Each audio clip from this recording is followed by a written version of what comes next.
My rich ex-boyfriend died and left a Jeopardy game to determine who'd inherit his fortune.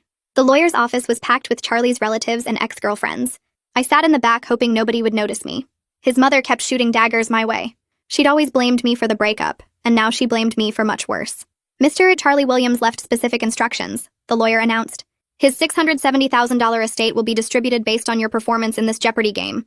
His brother scoffed. This is insane, and she shouldn't even be here. He pointed at me. Not after what she did. Miss A. Myers was specifically invited, the lawyer continued, setting up the game board. Categories appeared: Charlie's habits, medical history, final months, personal secrets, and that night. First question for 100. Charlie's morning routine included this specific drink. His sister buzzed. Protein shake. Incorrect. I buzzed reluctantly. Green tea with honey. No caffeine after his diagnosis. What diagnosis? His mother's voice was sharp. The lawyer continued without answering. More questions flew by. I knew them all. His Thursday therapy appointments. The meditation app he used. Why he really sold his motorcycle. Each correct answer made his family angrier. She stalked him, Charlie's brother muttered. That's how she knows this. We moved through categories. Medical history revealed his anxiety medication. Final month showed how isolated he'd become. Personal secrets exposed things his family never knew. With each answer, their suspicion grew. Daily double in medical history. What medication was Charlie taking? I buzzed. Sertraline, 100 milligrams daily. His mother exploded. If you knew about his medication, then you knew what would happen if he mixed it with anything. You knew, and you let him. Please hold comments until the end, the lawyer said firmly. The game continued, but the atmosphere was electric with accusation. Every answer I gave correctly felt like another nail in my coffin. His family whispered among themselves, plotting. When we reached that night for 500, the room went silent. What beverage did Charlie consume at Amanda's apartment? I buzzed. Chamomile tea with honey. You gave him tea knowing he had to drive, his sister screamed, knowing it would make him drowsy with his medication. The lawyer raised his hand for silence. We're not finished. Final Jeopardy category, the truth. Everyone grabbed their pens. I could feel 20 pairs of eyes burning into me. His mother was already on the phone with someone, probably police. Please make your wagers, the lawyer instructed. I bet everything. What did it matter now? They'd already decided I was guilty. The forensic searches I'd done trying to help Charlie find safer medications. The texts begging him to come over that night. It all looked like premeditation. Final Jeopardy question.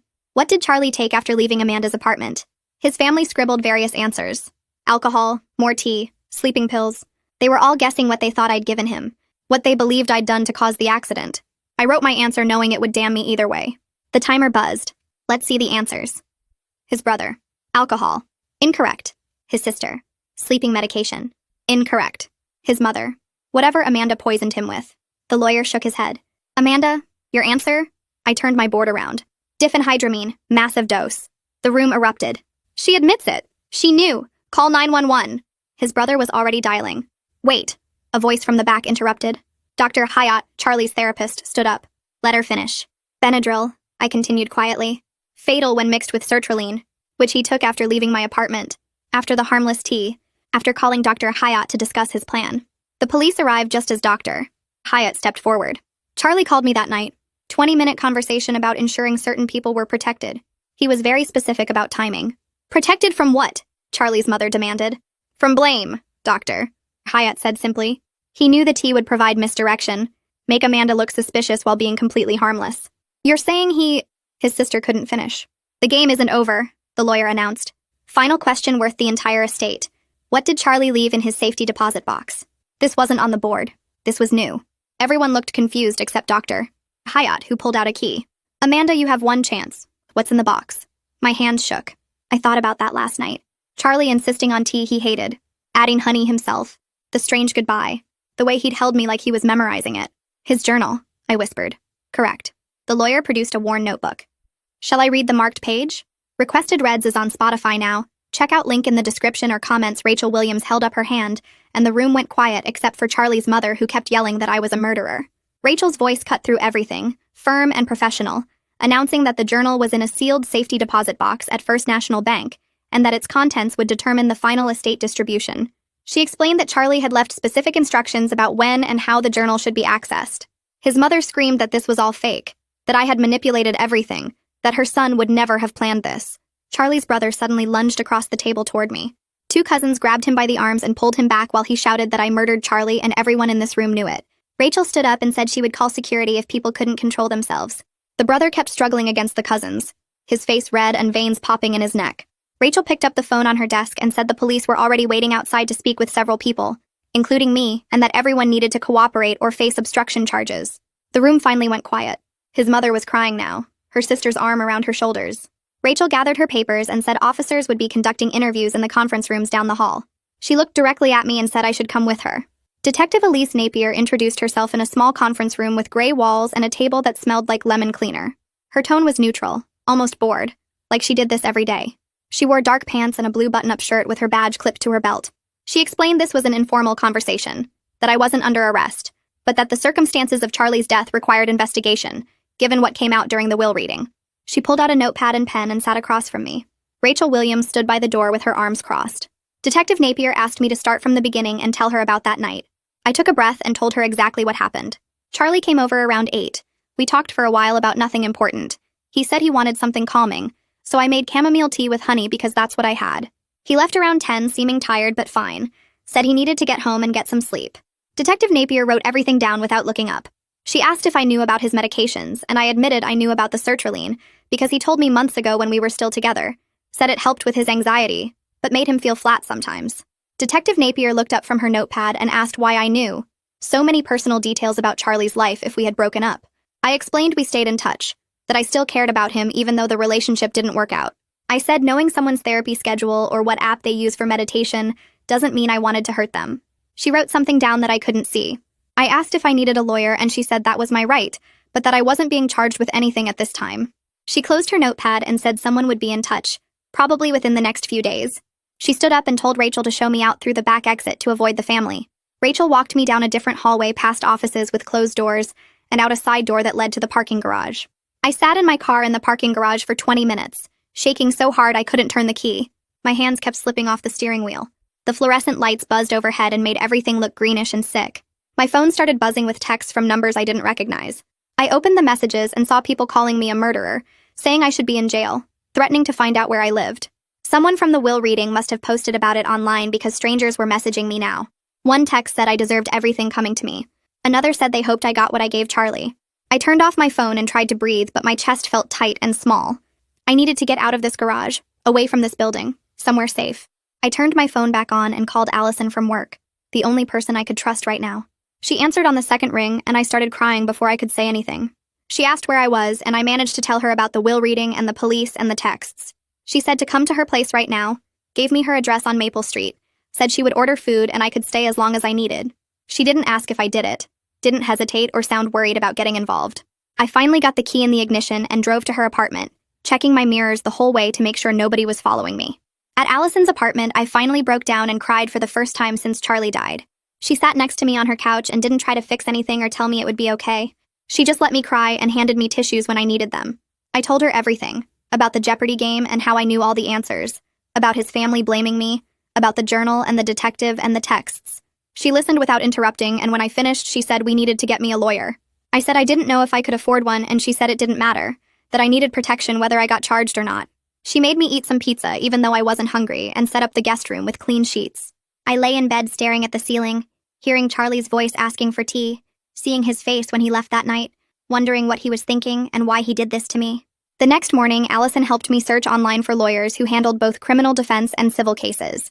We found 3 with good reviews in offices downtown. I called each one and explained briefly what was happening. The first lawyer said he was booked for the next month. The second wanted a $5,000 retainer up front. The third, Desmond Fraser, said he could meet me that afternoon at 2, and that the initial consultation was free. Allison drove me to his office because I was still too shaky to trust myself behind the wheel. I met Desmond Fraser at his office downtown on the 8th floor of a building with marble floors and security guards. His office was small but organized, with law books lining one wall and a window overlooking the street. He was maybe 50 with gray at his temples and wire-rimmed glasses. Something about his calm, steady way of moving made me feel less like I was about to fall apart. He shook my hand and told me to sit down and take my time telling him everything. I went through the whole story again, from my relationship with Charlie to the breakup to that last night to the will reading. He took notes in a yellow legal pad and never interrupted me. When I finished, he set down his pen and explained that the tea was almost certainly harmless, but that I needed to stop talking to anyone about this case without him present. He said the police, the family, any reporters who might call, nobody gets information from me anymore. He asked about my finances and I told him I had maybe $3,000 in savings, He said he would work with me on payment, and that right now the priority was making sure I didn't accidentally say something that could be used against me later. That evening, Desmond called me at home to go over what would happen next. He said the investigation would focus on 3 main questions, and I needed to be ready for all of them. Did I know about the medication interaction between sertraline and diphenhydramine before Charlie died? Did I have any reason to want to hurt him? Did I give him the pills or tell him to take them? I told Desmond I didn't even know what diphenhydramine was until the lawyer said it at the will reading, that I thought it was some prescription drug I'd never heard of. He said we needed to write down everything I knew and didn't know, make a timeline of every conversation with Charlie in his last few weeks, document exactly what happened that night he came over. The next morning, Detective Napier called Desmond's office requesting a formal interview with me. Desmond told her we needed 3 days to prepare, and she agreed to schedule it for Thursday afternoon at the police station. I took time off work and spent hours at Desmond's office going through everything. He asked about my relationship with Charlie, how we met, why we broke up, when we started talking again. He made me write down every text message I could remember from the last month, every phone call, what we talked about when Charlie visited that final night. We built a detailed record of facts, and Desmond kept emphasizing that I should stick to what I actually knew, not guess about Charlie's thoughts or feelings. Meanwhile, Charlie's family started posting on social media. They didn't use my name directly, but it was obvious who they meant. His mother shared old photos of Charlie with captions about how his killer was walking free while they suffered. His brother posted about the justice system failing families, and how some people get away with murder because they're good at lying. Their friends and relatives shared the posts and added comments about what should happen to people who poison others, increasingly violent suggestions about revenge and street justice. I made the mistake of reading through the comments one night and couldn't sleep afterward. By Wednesday, I knew I had to tell my boss what was happening because the social media posts were spreading, and someone at work would see them eventually. I scheduled a meeting, and the HR representative sat in, taking notes while I explained about Charlie's death and the will reading and the investigation. My boss was sympathetic, said she was sorry for what I was going through, but I could see the worry on her face about what this meant for the company. She asked if I expected to be charged, and I said my lawyer didn't think so, but we were still in the middle of everything. The HR representative said they would support me, but asked me to keep them informed of any developments that might affect my work. That afternoon, Desmond called to say Dr. Hyatt had contacted his office. The therapist wanted to help, but explained he was bound by patient confidentiality rules even after Charlie's death, unless a court legally forced him to share information. And Desmond said we would probably need to subpoena the therapy records, which felt horrible, like violating Charlie's privacy all over again, but it might be the only way to prove what really happened that night. I hated that Charlie's final conversations with his therapist would get dragged into court, but I hated being accused of murder more. Thursday came and I met Desmond at the police station downtown. We went into an interview room with Detective Napier and another officer who didn't say much, just watched and took notes. Detective Napier was professional and methodical, going through everything in chronological order. She asked about my relationship history with Charlie, the reasons for our breakup, why we stayed in contact afterward. She asked about the night he died, what time he arrived, what we talked about, how he seemed, what I served him, what time he left. I stuck to the facts like Desmond had coached me. I didn't speculate about whether Charlie seemed depressed or what he might have been planning. Desmond occasionally interrupted to clarify a question or redirect when Detective Napier asked about my interpretations instead of my observations. Then Detective Napier pulled out a folder and showed me printouts of my internet search history from 2 months before Charlie died. Searches about sertraline interactions, safe medications for anxiety, side effects of antidepressants. My stomach dropped looking at them because I knew how bad it looked. Desmond immediately explained these were harm reduction searches, that I was trying to help Charlie find safer alternatives after he complained about side effects from his medication, not researching ways to hurt him. Detective Napier made notes but didn't comment. After the interview ended and we left the station, Desmond told me the searches looked bad but weren't evidence of intent, especially since they happened weeks before Charlie died, and were clearly informational rather than planning-focused. He said the real question was what the journal said, because Charlie's own words would carry more weight than anyone's guesses about what happened. The next week, Rachel Williams filed a motion to access the journal under court seal for evidentiary review. Her argument was that the contents were necessary to properly execute the will and might contain information relevant to the police investigation. The probate judge scheduled a hearing for the following week. I went back to work and tried to act normal, but I could feel people watching me differently. Some coworkers I'd been friendly with suddenly found reasons to avoid me in the hallways. Others stared when they thought I wasn't looking. At lunch, Allison stayed close, sitting with me in the cafeteria even though I barely touched my food. Someone at a nearby table made a comment just loud enough for us to hear about people getting away with murder, and Allison immediately turned around and told them to wait for actual facts before spreading rumors about things they knew nothing about. The woman looked startled and mumbled an apology, but I could feel my face burning with shame and anger. I got back to my desk and tried to focus on work, but my hands were still shaking from lunch. My phone rang 15 minutes later and I answered without checking the caller ID. The screaming started immediately. Charlie's mother's voice was so loud I had to hold the phone away from my ear. She called me a murderer, said I killed her son, and she would make sure I paid for it, that she knew people who could make my life hell, and she wouldn't stop until I was in prison where I belonged. I hung up without saying anything and sat there staring at the phone for a minute. It rang again. Same number. I didn't answer. It rang 4 more times before finally stopping. I walked straight to HR and reported the call.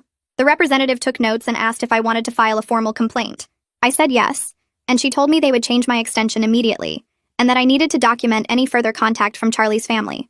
She was professional and sympathetic, but I could tell she was worried about the situation affecting the company.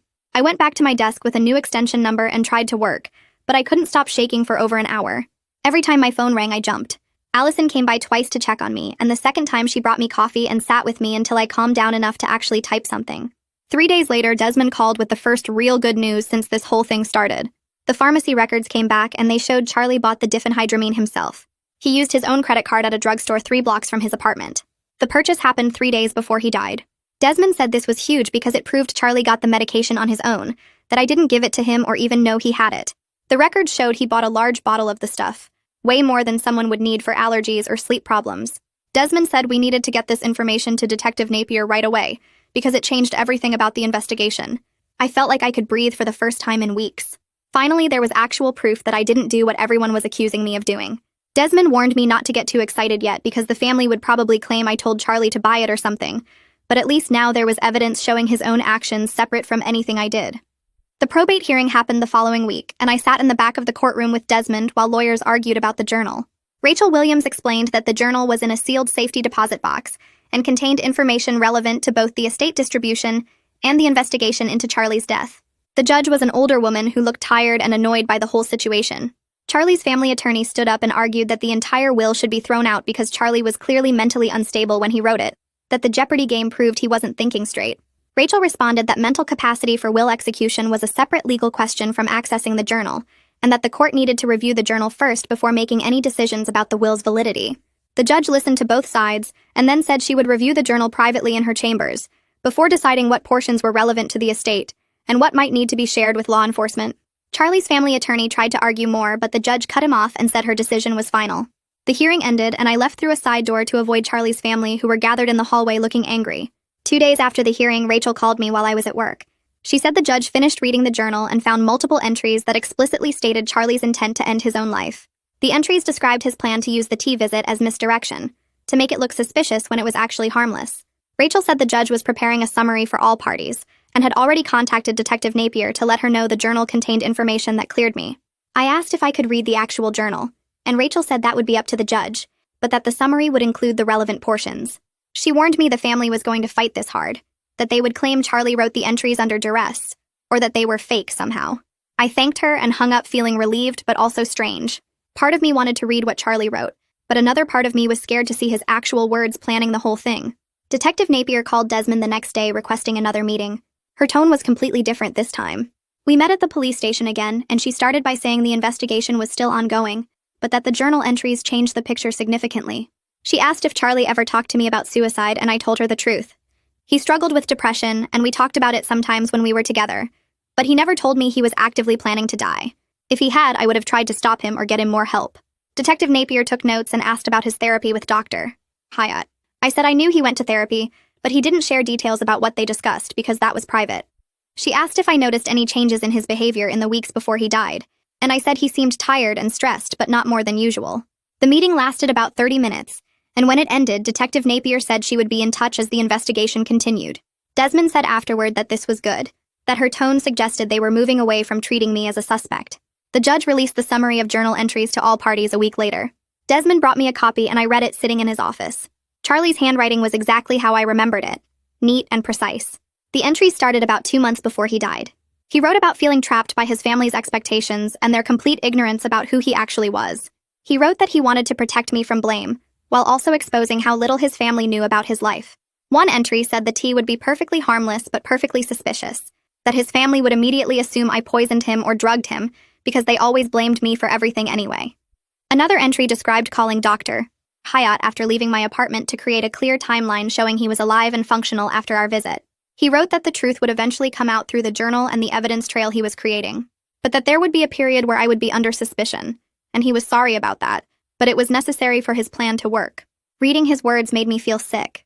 He knew exactly what would happen to me, and he did it anyway. I sat in Desmond's office reading the summary 3 times and feeling more angry with each read. Charlie used me. He made me part of his final act without asking, without caring about what it would do to me. He wrote that he loved me and wanted to protect me, but then he set me up to be accused of murder by his own family. The manipulation was right there in his handwriting. He planned every detail knowing his family would blame me first and believe the truth later. He apparently thought it was worth putting me through hell as long as the truth eventually cleared me. I wanted to scream at him, but he was dead, so all I could do was sit there shaking with anger and grief mixed together. Desmond let me sit quietly for a while and then asked if I was okay. I said no, but I would be eventually. He said that was a normal response and that anyone would be furious reading something like that. The weird thing was I still missed Charlie even while being completely angry at what he did. Grief is complicated like that. Desmond filed a motion the next week to access Dr. Hyatt's call records and session notes under subpoena. The motion argued that the records were necessary to back up the journal's claims about Charlie's phone call that night. We needed to prove that Charlie actually did call Dr. Hyatt after leaving my apartment like he wrote in the journal. Dr. Hyatt's attorney responded within days saying he wouldn't fight the subpoena if it was properly issued by the court. The response acknowledged that the special circumstances of the case warranted breaking normal confidentiality rules. Desmond said this was good because it meant Dr. Hyatt understood the situation and wasn't going to make things harder by fighting to keep everything sealed. The court approved the subpoena and gave Dr. Hyatt 2 weeks to produce the relevant records. I felt bad about dragging Dr. Hyatt's private notes into all this, but I needed every piece of evidence I could get to prove I didn't kill Charlie. The session notes arrived at Desmond's office 10 days later. They confirmed everything the journal said. Charlie called Dr. Hyatt at exactly 10:47 p.m. on the night he died, which was 20 minutes after he left my apartment. The notes described their conversation in professional language, but the meaning was clear. Charlie told Dr. Hyatt he was calm and resolved about his decision. They discussed final arrangements, and Charlie specifically mentioned making sure certain people would be protected from blame. The notes said Charlie sounded peaceful and that Dr. Hyatt tried to talk him into coming in for an emergency session, but Charlie refused. Dr. Hyatt documented that he assessed Charlie as being at immediate risk, but that Charlie was an adult with capacity who was refusing intervention. The notes ended with Dr. Hyatt writing that he felt helpless but legally couldn't force Charlie into treatment. Reading the notes made the whole thing feel more real. This wasn't just Charlie's version in his journal anymore. Dr. Hyatt's professional documentation backed up everything Charlie wrote about his plan and his timing. 2 days after we got the session notes, Desmond received a letter from Charlie's family attorney. The letter stated that the family intended to file a wrongful death lawsuit against me, regardless of what the criminal investigation found. Their claim was that even if I didn't directly cause Charlie's death, I created the circumstances that led to it. They argued I should have recognized his mental state, that inviting him over that night was reckless given his depression, that I had a duty to protect him, and I failed. Desmond read me the letter over the phone, and I could hear the frustration in his voice. He said this was mostly posturing, that they knew their case was weak, but they were trying to pressure me into giving up any inheritance from the estate. He said we needed to take it seriously, though, because even weak lawsuits cost money to defend, and the process would be stressful. I asked how much it would cost to fight, and he said potentially tens of thousands, depending on how far they pushed it. I didn't have that kind of money, and the idea of going through more legal battles made me want to give up. Desmond said not to make any decisions yet, that we should wait and see if they actually filed, or if this was just a threat to scare me. I walked into work Monday morning and felt the shift immediately. People stopped talking when I passed their desks. Someone turned their computer screen away as I walked by. I grabbed coffee from the break room and heard whispers behind me that cut off when I turned around. By lunch, I'd counted at least 6 coworkers who suddenly needed to be somewhere else when I entered a room. Allison found me eating alone at my desk and sat down without asking. She told me the rumor mill had exploded over the weekend after someone shared screenshots from Charlie's family's social media posts. Half the office apparently thought I'd poisoned Charlie and gotten away with it. The other half thought I was at least partly responsible for not stopping him. I asked if our boss knew, and Allison said yes, that there'd been complaints about having me on the floor. My stomach dropped. I spent the afternoon pretending to work while feeling everyone's eyes on me. Around 3, my boss called me into her office with the HR representative already there. They explained they were moving me to a different floor temporarily for my own comfort, and to reduce workplace tension. I knew what that meant. They were separating me from everyone else because people didn't want to work near someone they thought was a killer. The HR rep said they took workplace harassment seriously, and anyone making direct comments would face consequences, but they couldn't control what people thought or said privately. I packed my desk supplies into a box that afternoon while my coworkers pretended not to watch. Allison helped me carry everything to the new floor, which was mostly empty cubicles used for overflow work. She was furious, saying this was wrong, that I shouldn't be the one punished. I told her it was fine, that I just needed to get through this. The next morning, Allison wasn't at her desk. I texted her and she said she'd been written up for confronting someone who made a comment about me in the break room yesterday. Apparently she'd told them to shut up and mind their own business, and the other person reported her for creating a hostile work environment.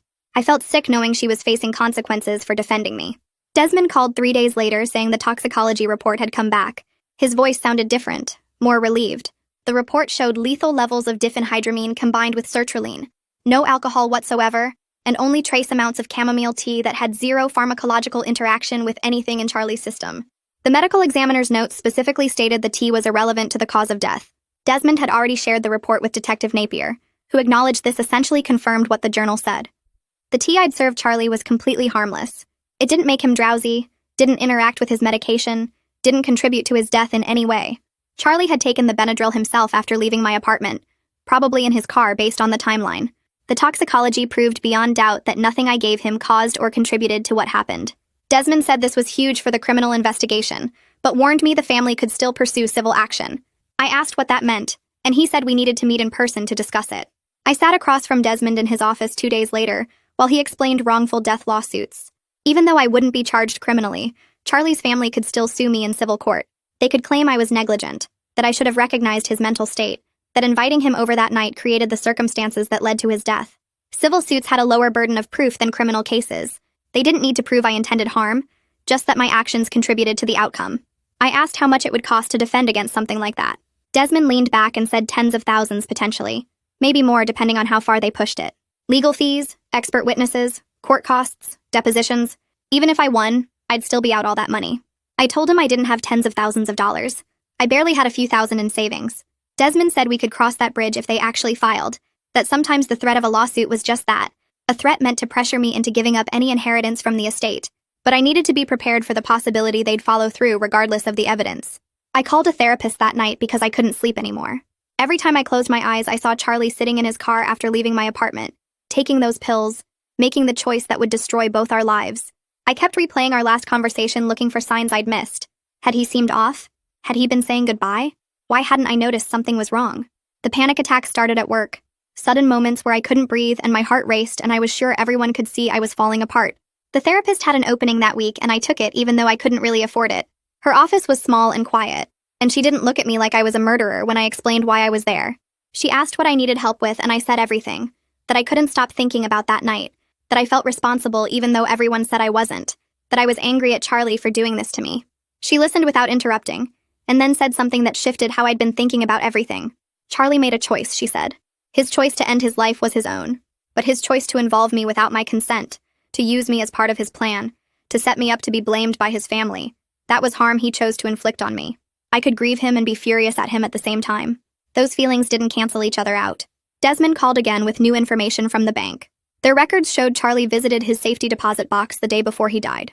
He went alone during business hours and spent 40 minutes inside the vault room. The bank's security footage showed him placing multiple items into the box, including what appeared to be a notebook. The timestamp proved he'd been there less than 24 hours before his death. This supported everything the journal said about premeditation and planning. Charlie hadn't made an impulsive decision that night. He'd prepared everything in advance, written it all down, locked it away where it would be found after. The evidence kept building a picture of someone who'd planned every detail of his death, including how to protect me from blame eventually, while making sure I suffered first. Rachel Williams sent formal notice to all parties that the probate judge had scheduled a hearing to determine if the Jeopardy game mechanism was legally valid. The hearing would address how the estate should be distributed given everything that had come out. Charlie's family was fighting to have the game invalidated completely. Their attorney argued Charlie was mentally unstable when he created the will, and that the game proved his unsound mind. They wanted the estate split equally among blood relatives, and me excluded entirely. The hearing was set for 6 weeks out, giving everyone time to prepare arguments. Rachel said the judge would likely uphold the will since Charlie had been under psychiatric care, and his therapist had never declared him incompetent. But the family's challenge meant more legal proceedings, more time in limbo, more chances for them to attack me publicly. More evidence arrived from Desmond's investigator. Credit card records showed Charlie purchased honey 2 days before he died. Not just any honey, but the specific organic brand I kept in my apartment. He'd bought it at a grocery store near his place, paid with his credit card, left a clear paper trail. This meant he'd brought his own honey that night and added it himself to the tea. He'd controlled exactly what went into that cup, staging it to look like I'd prepared everything when really he'd brought his own supplies. The detail made me feel physically sick. I thought about him in my kitchen, carefully adding honey he'd purchased specifically for this purpose, making sure the tea would be exactly what he wanted it to be. Nothing random, nothing spontaneous, every element planned and controlled. A rideshare driver contacted the police about dashcam footage from the night Charlie died.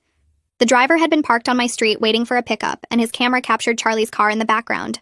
The timestamp showed 10:32 p.m., about 15 minutes after Charlie left my apartment. The video showed Charlie sitting in his car, not driving, just sitting there looking at something small in his hands. The video quality wasn't clear enough to identify what he was holding, but the timing fit perfectly with him preparing to take the pills. Detective Napier shared the footage with Desmond, adding one more piece to the timeline. Charlie hadn't driven away and then decided to take the Benadryl. He'd sat outside my building, looked at whatever he was holding, probably the pills, and made his final choice right there within sight of my apartment. Desmond's assistant called saying Charlie's sister had phoned asking to speak with me. After discussing it with Desmond, we agreed to a brief supervised call. She would call his office and I'd be on speaker with Desmond present to make sure nothing was said that could be used against me later. The call happened that afternoon. Her voice sounded tired and uncertain, nothing like the angry woman from the will reading. She said she'd been reading through all the evidence, the toxicology report, the bank records, the journal excerpts. She had questions about what her mother was being told because some of the information didn't match what the family attorney was saying. She asked if we could talk, really talk, about what happened. I looked at Desmond and he nodded slightly. I told her the truth. I loved Charlie. We had problems and the breakup was hard, but I never wanted him dead. I was angry at him for what he did, for using me as part of his plan, for putting me through this nightmare with his family. I explained about the tea being harmless, about him bringing his own honey, about the pills he bought himself.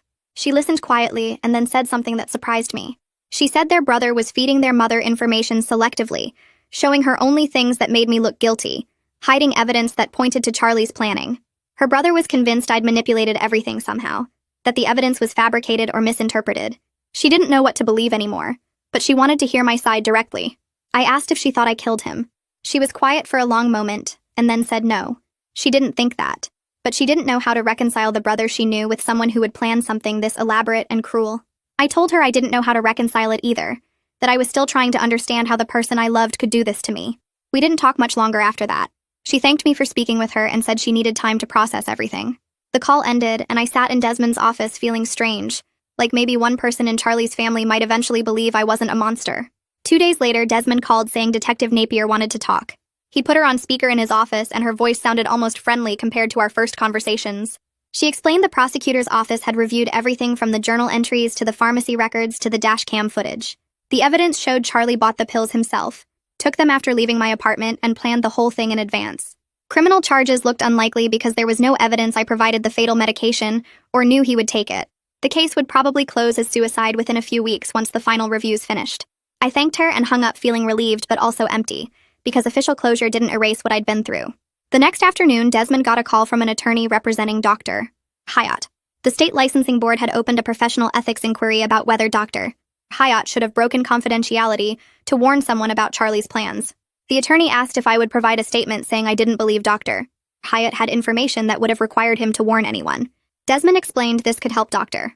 Hyatt keep his license, but that I wasn't required to get involved. I thought about it for maybe 10 seconds before saying yes. Dr. Hyatt had stood up at the will reading and tried to explain what really happened when everyone else wanted to blame me. He'd been in an impossible situation with Charlie, trying to keep him stable through therapy while Charlie secretly planned something Dr. Hyatt couldn't have stopped without destroying the therapeutic relationship. I told Desmond to draft the statement and I'd sign it. The ethics process would take months, but at least my statement might help show that Dr. Hyatt did what he could within the boundaries of his professional obligations. Desmond sent over the draft statement that evening, and I read through the careful legal language explaining that Dr. Hyatt's conversation with Charlie didn't contain specific threats or plans that would trigger a duty to warn. I signed it and sent it back, hoping it would make some difference in a situation where everyone involved had been hurt by Charlie's choices. The workplace situation got worse before it got better. Someone forwarded the family's social media post to our company's main email list, complete with photos of Charlie and accusations about his killer walking free. I found out when my boss called me into her office with the HR representative already sitting there looking uncomfortable. They showed me the email chain, which had dozens of replies ranging from supportive to hostile. HR had to send a company-wide message about respecting privacy and not engaging in harassment, which only made things worse by drawing more attention to the situation. My boss suggested I take temporary leave, framing it as giving everyone time to cool down, but I could read between the lines. Staying was becoming impossible with coworkers either avoiding me completely or making comments just loud enough for me to hear. I went back to my desk and stared at my computer screen for 20 minutes before calling Desmond to ask about my options. He said I could probably push back and force them to let me stay, but that fighting to work in a hostile environment might not be worth the stress. I talked to Allison during lunch and she was furious about the whole thing, ready to file complaints against everyone involved. But I was just tired. Tired of fighting, tired of explaining, tired of feeling like I had to prove my innocence every single day. That afternoon, I went back to my boss in HR and negotiated a 2-month leave of absence at partial pay. It would let me focus on the legal situations without the daily stress of hostile coworkers watching my every move. They agreed quickly, probably relieved to have me out of the office while things settled down. Allison promised to keep me updated on anything important, and to shut down rumors when she could, though we both knew she couldn't control what people said when I wasn't around. I cleaned out my desk that Friday, taking home my few personal items while trying to ignore the stares from the cubicles around me. The following Monday, Desmond received a letter from Charlie's family attorney. I drove to his office to read it together, and he handed me the pages with a neutral expression that told me nothing about what to expect. The letter proposed settlement terms for the civil suit. They would drop the wrongful death claim if I forfeited any inheritance from the estate, and signed a statement saying I should have recognized Charlie's mental state and done more to prevent his death. Desmond watched me read it twice before speaking. He said this was actually progress because it meant they knew their case was weak. They were trying to get something through settlement rather than risk losing in court and getting nothing. I asked what would happen if I refused, and he explained they'd probably file the lawsuit anyway, which would mean months of depositions and legal fees and more public accusations. The statement they wanted me to sign was carefully worded to avoid admitting legal liability while still giving them something they could point to as acknowledgement. I told Desmond I needed time to think about it, and he said we had 2 weeks to respond before they'd file the lawsuit. I spent those 2 weeks going back and forth, angry that they wanted me to sign anything that suggested I was responsible, but also exhausted by the idea of fighting them in court for months. Allison said I should tell them to go to hell, that signing anything was letting them win. My therapist said only I could decide what would let me move forward with the least damage. In the end, I told Desmond I wanted to wait and see what happened with the probate hearing before deciding about the settlement, because the inheritance question might resolve itself anyway. The probate hearing happened 3 weeks after the will reading, and the courtroom was smaller than I expected. Charlie's mother sat in the front row with his brother, both of them staring straight ahead and refusing to look at me. His sister sat a few rows back, and when our eyes met briefly, she gave a tiny nod that might have been acknowledgement or just a nervous tick. The judge reviewed the will's language, the Jeopardy game mechanism, and the journal entries that explained Charlie's intentions. Rachel Williams presented arguments about why the game was legally valid under the will's clear instructions, while the family's attorney argued Charlie had been mentally unstable, and the whole thing should be thrown out. The judge listened to both sides, asked a few questions about the journal's authenticity, and whether Charlie had been under duress when he wrote the will, then announced his ruling. The Jeopardy game mechanism was unusual but legally valid because the will's language was clear, and Charlie had been competent when he created it months before his death. However, the judge noted that the will included provisions for charitable donations, and that the final distribution would need to account for Charlie's stated intentions in the journal about protecting certain people and exposing others. I wasn't sure what that meant exactly, but Desmond seemed satisfied with the ruling. Then the judge said there was one more matter to address. The journal contained a sealed letter addressed specifically to the court, and the judge had decided to read it aloud as part of the hearing record. The courtroom went completely silent as the judge opened the envelope and pulled out 2 handwritten pages. The judge read Charlie's words in a flat, professional tone that somehow made them hit harder. Charlie wrote that he had planned his death carefully and took full responsibility for it. He designed the Jeopardy game to force his family to confront how little they knew about his actual life, while protecting me through the eventual revelation of the truth. He explained that he knew the tea would look suspicious but was completely harmless, that he bought the pills himself and took them alone in his car, and that he called Dr. Hyatt specifically to create a timeline showing he was alive and functional after leaving my apartment. He wrote that he expected his family to blame me initially, and that he was sorry for putting me through that, but that he needed someone to look suspicious so the investigation would uncover all the evidence of his planning. The letter ended with instructions about the estate distribution, including specific amounts for mental health organizations, and a statement that I should receive my portion only if I chose to accept it, with no obligation or judgment either way. When the judge finished reading, nobody moved or spoke for several seconds. I felt sick hearing Charlie's voice through those words, understanding fully for the first time how he'd used me as a prop in his final performance. Charlie's mother made a choking sound and started crying, her whole body shaking with sobs that filled the quiet courtroom. Her attorney and Charlie's brother tried to comfort her while she kept repeating that she didn't know. She didn't know any of it. I felt genuine sympathy for her grief in that moment, despite everything she'd said about me and done to me over the past weeks. She'd lost her son, and then discovered she hadn't really known him at all, and that double loss was visible in every sob. The judge called a recess, and everyone filed out into the hallway except Charlie's mother, who stayed in her seat crying while her attorney spoke quietly with her. Desmond and I waited in a small conference room down the hall, not talking, just sitting with the weight of what we'd heard. When we returned to the courtroom 30 minutes later, the family's attorney approached Desmond and said they needed time to discuss their position on both the will contest and the civil suit. The judge agreed to adjourn for 2 weeks to let everyone process the letter and consider their next steps. I left the courthouse through a side exit, avoiding the main doors where I'd seen news cameras setting up. The story was apparently interesting enough to attract media attention now that the dramatic will reading and journal revelations had become public record. A week later, Desmond called saying he'd received official notice from Charlie's family attorney. They were dropping the wrongful death suit entirely but demanding I receive no inheritance from the estate. Their attorney framed it as a moral position rather than a legal one, writing that it would be wrong for me to profit from Charlie's death even if I didn't cause it, and even if the will designated money for me. Desmond read me the exact wording over the phone, and I could hear the careful legal language trying to claim moral high ground, while backing away from claims they knew they couldn't prove. He asked what I wanted to do, and I surprised myself by laughing. The whole thing was absurd. Charlie had manipulated everyone involved, used me as bait for his family's anger, put me through weeks of suspicion and investigation, and now his family wanted to punish me by taking away money I'd never wanted in the first place. I told Desmond I didn't want the inheritance anyway, that taking it would feel like accepting payment for being used in Charlie's final act. We could work out the details of donating it or redirecting it to the mental health organizations Charlie had specified, but I wasn't going to fight his family over money that felt tainted by everything that had happened. Desmond listened to me explain this over the phone, and I could hear him typing notes as I talked. He suggested we could structure the donation as part of the estate settlement, which would make it official and prevent any future disputes about whether I tried to profit from Charlie's death. We spent the next hour going through options for mental health organizations that focused on suicide prevention and support for people dealing with depression and anxiety. I picked 3 organizations that Charlie had mentioned in his journal, places he'd researched but never reached out to for help. Desmond said he'd draft the paperwork and coordinate with Rachel to make it part of the final estate plan.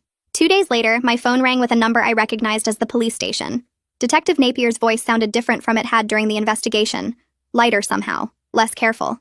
She told me the prosecutor's office had issued a formal statement that morning, declining to file any criminal charges against me. The evidence was clear that Charlie had bought the medication himself, taken it himself, and done everything possible to make his actions look independent of anyone else. She said the case file would be closed as a suicide with no suspicious circumstances. I thanked her, and she paused before saying she was glad the investigation reached the right conclusion, that she knew these past weeks had been hard on me. After we hung up, I sat on my couch staring at my phone for a long time. No charges meant I wasn't going to be arrested or prosecuted, but it didn't erase the accusations or the suspicion or the way Charlie's family looked at me. The next morning, I woke up to an email from an address I didn't recognize at first. The subject line said, "From Sarah Williams," and my stomach dropped when I realized it was Charlie's sister. The email was short, maybe 5 sentences total. She wrote that she'd read all the evidence the family's attorney had compiled, including the journal entries and the pharmacy records and the phone logs. She said she believed the evidence and that she was sorry for what I went through during the investigation and at the will reading. But then she wrote that her mother would never accept what the evidence showed, that the grief was too much and someone had to be blamed. She ended by saying she had to support her family even though she personally believed I didn't hurt Charlie. I read the email 3 times trying to figure out how I felt about it.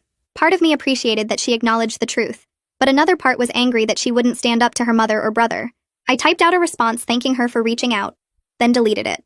I typed another version saying I understood family loyalty, then deleted that too. Finally, I just closed the email without responding, because there wasn't anything meaningful to say that would change the situation. A week later, Desmond called saying Rachel had filed the final estate distribution plan with the probate court. The plan gave Charlie's mother, brother, and sister each about $70,000 from the estate. Another $200,000 went to the 3 mental health organizations I'd picked, split evenly between them. My portion, which would have been around $150,000, was contingent on me signing agreements donating it all to the same mental health groups.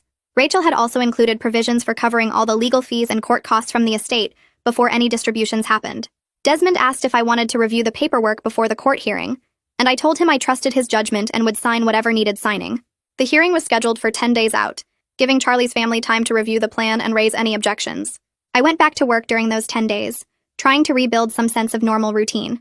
My boss had been understanding about the leave, but I could tell he was relieved to have me back and functioning. The probate hearing happened on a Thursday morning in a different courtroom than where the journal reading had occurred. I sat with Desmond at one table while Charlie's family's attorney sat at another. Rachel stood at the front presenting the estate plan to the judge, explaining each distribution and the reasoning behind it. The judge asked a few questions about the charitable donations and whether they aligned with Charlie's stated wishes in the will. Rachel referenced specific passages from the will, and the journal showing Charlie had wanted substantial portions to go toward mental health causes. Charlie's mother wasn't there. Her attorney explained she was too upset to attend and had authorized him to represent her interests.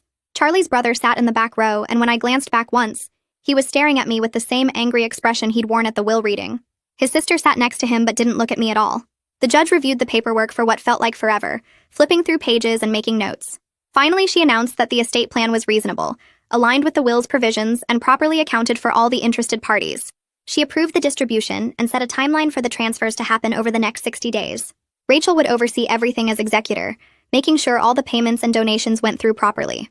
The hearing ended, and I left through a side door to avoid any chance of running into Charlie's brother in the hallway. 3 weeks after the probate hearing, Desmond forwarded me a letter from Dr. Hyatt's attorney.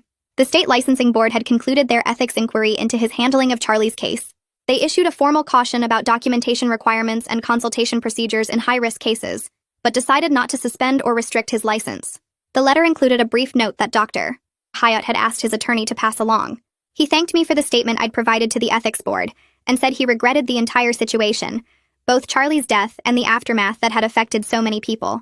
I filed the letter away and tried not to think too much about how many lives Charlie's final act had damaged. My leave of absence ended officially on a Monday morning in late spring. Walking back into the office felt strange, like returning to a place I'd left years ago instead of weeks. HR had apparently done some kind of sensitivity training while I was gone, because there was a memo in my inbox about workplace harassment and making assumptions about ongoing investigations. Most of my coworkers were awkward around me, but not actively hostile. They'd ask careful questions about how I was doing, then change the subject quickly when I gave vague answers. Allison met me at my desk with coffee and a genuine smile.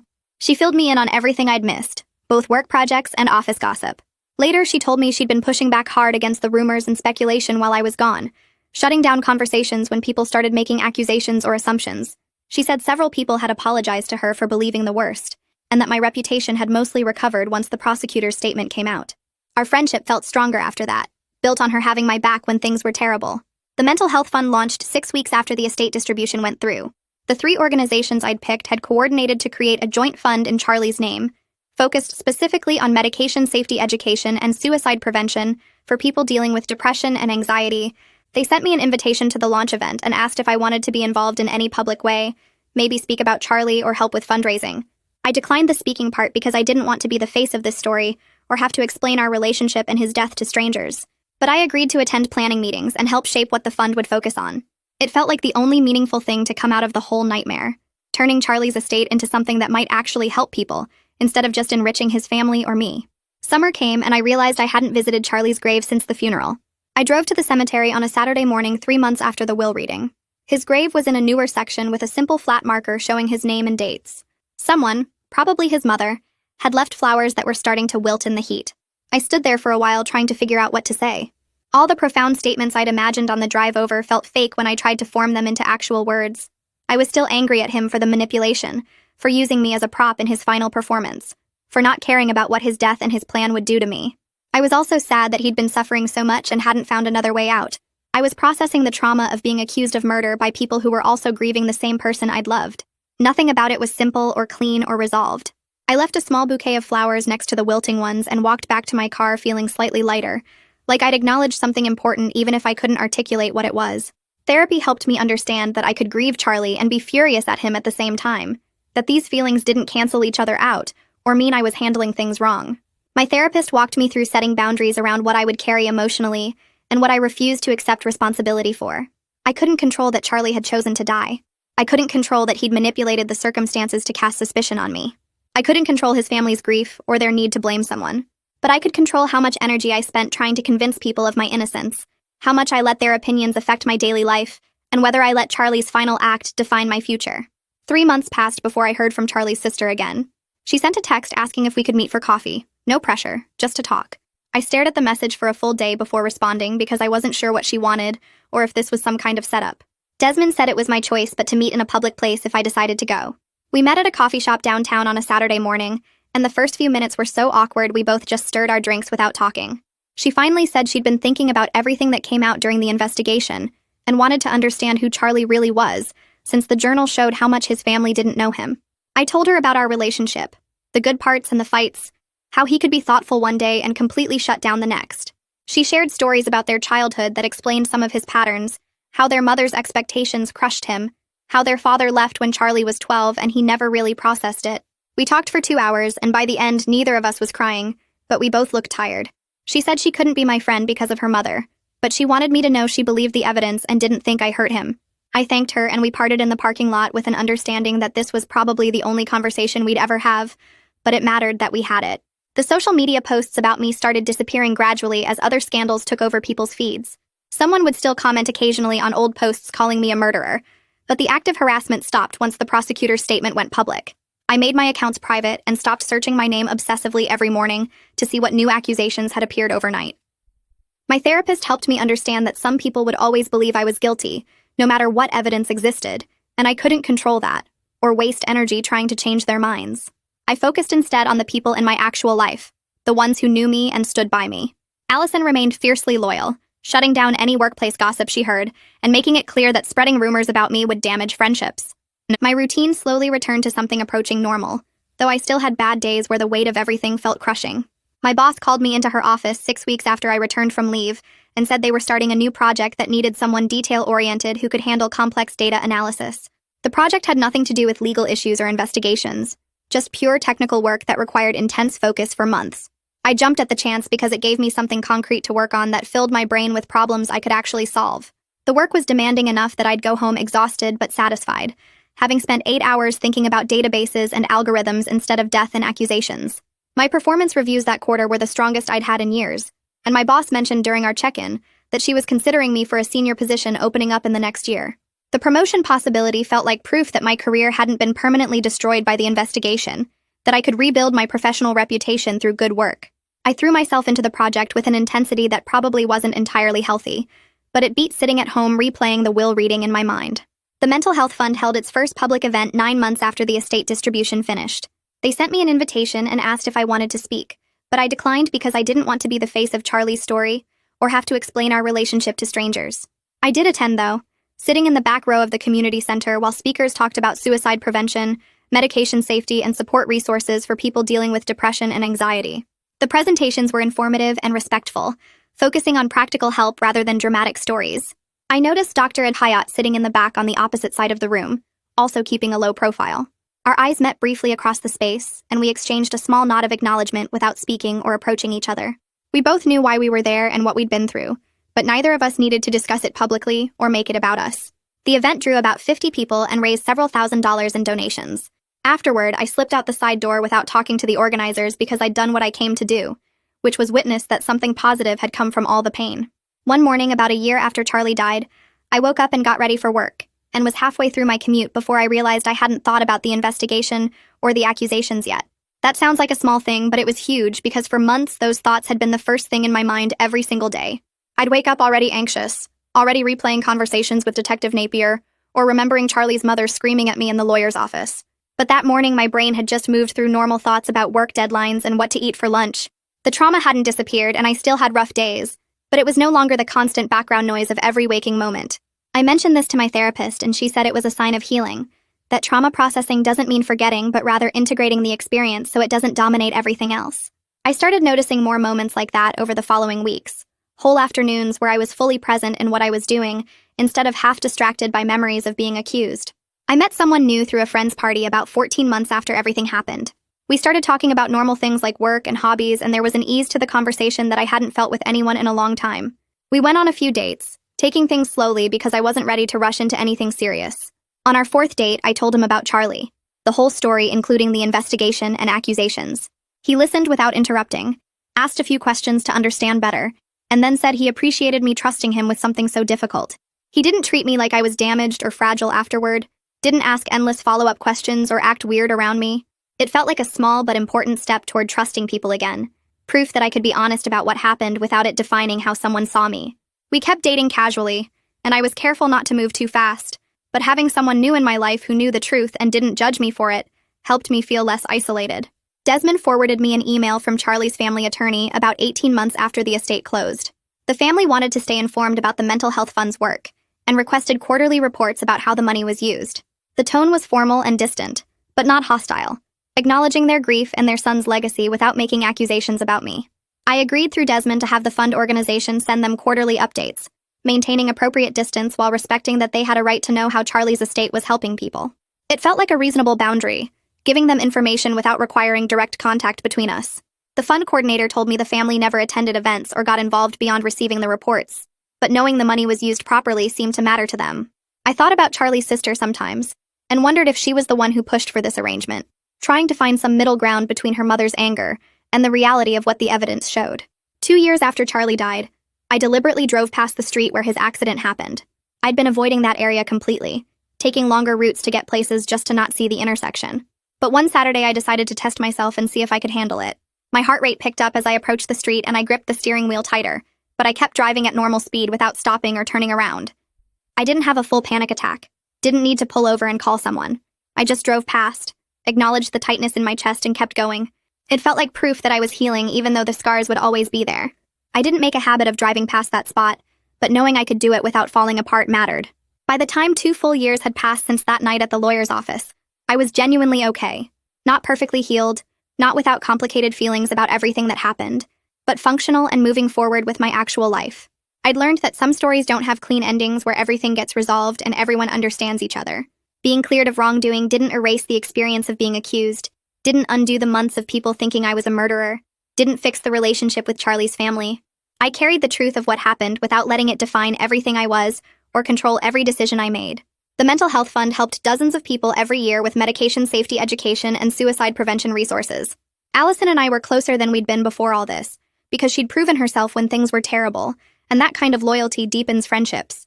I had a job I was good at with real promotion possibilities ahead. The person I was dating had become more serious, and we were talking about moving in together, building something new that had nothing to do with my past trauma. I still thought about Charlie sometimes, usually late at night when I couldn't sleep, or on the anniversary of his death.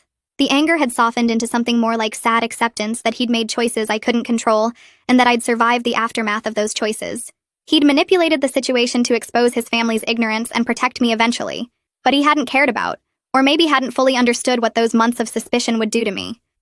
I'd never know if he thought it through that far or if he just assumed the truth would come out quickly and easily. What I did know was that I'd built a life that felt stable and authentically mine, that I'd learned to set boundaries, and refuse to chase forgiveness from people who would never give it, and that healing wasn't about forgetting, but about integrating difficult experiences into a larger story that included joy and purpose and connection. So there's your complete picture of how this unfolded legally and emotionally. If this helped you understand the process better, definitely like the video. Subscribe for more thorough examinations of complicated real-life scenarios. Seriously, comment what situation you want analyzed next.